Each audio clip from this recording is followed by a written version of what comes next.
تو کیا آپ جانتے ہیں کہ رمضان کے 30 روزے رکھنے سے ہمارے شریر پر کیا اثر ہوتا ہے؟ اس پر جاپانی سائنسدان نے ایک بڑی کھوج کی ہے جس کا جاننا ہر مسلمان کے لیے بے حد ضروری ہے۔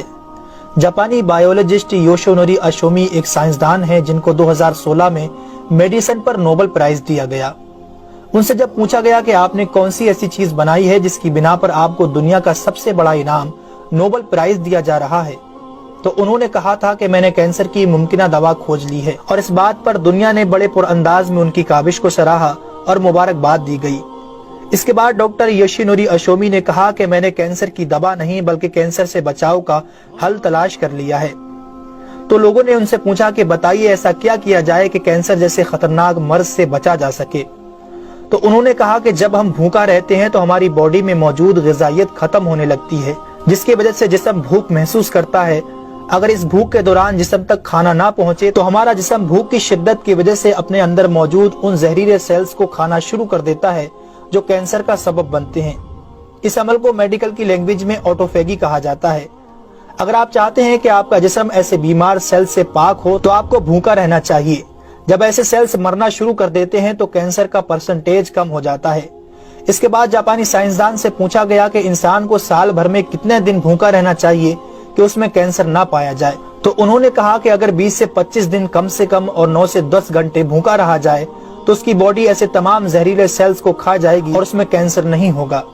اے میرے پیارے رب کریم، آج ہمیں سمجھ آیا کہ مومن پر روزے کیوں فرض کیے گئے، اور آج مجھے اس احادیث پاک کی بھی سمجھ آ گئی جس میں آپ صلی اللہ علیہ وسلم نے فرمایا کہ ہر شے کی زکوٰۃ ہے اور جسم کی زکوٰۃ روزہ ہے۔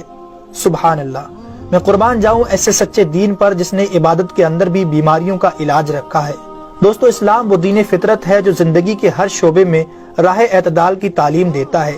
اس لیے آج نہ صرف مغرب میں زیادہ کھانے کو ناپسند کیا جاتا ہے بلکہ اسے انسانی صحت کے لیے بھی نقصان دہ سمجھا جاتا ہے۔ اللہ تعالیٰ نے اپنے پیارے محبوب حضرت محمد صلی اللہ علیہ وسلم پر وحی نازل فرمائی، کھاؤ پیو اور حد سے نہ بڑھو، بے شک وہ حد سے بڑھنے والوں کو پسند نہیں فرماتا۔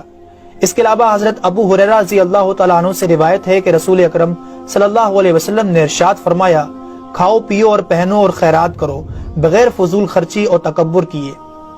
دوستو، انسان کو کھانے کی صرف تھوڑی سی مقدار کی ضرورت ہے جو انسانی جسم میں توانائی پیدا کر سکے، جتنی توانائی انسانی زندگی کے لیے ضروری ہے، اور جس سے اس کی صحت اچھی رہے اور وہ اپنی روزمرہ کی ذمہ داریاں پوری کر سکے۔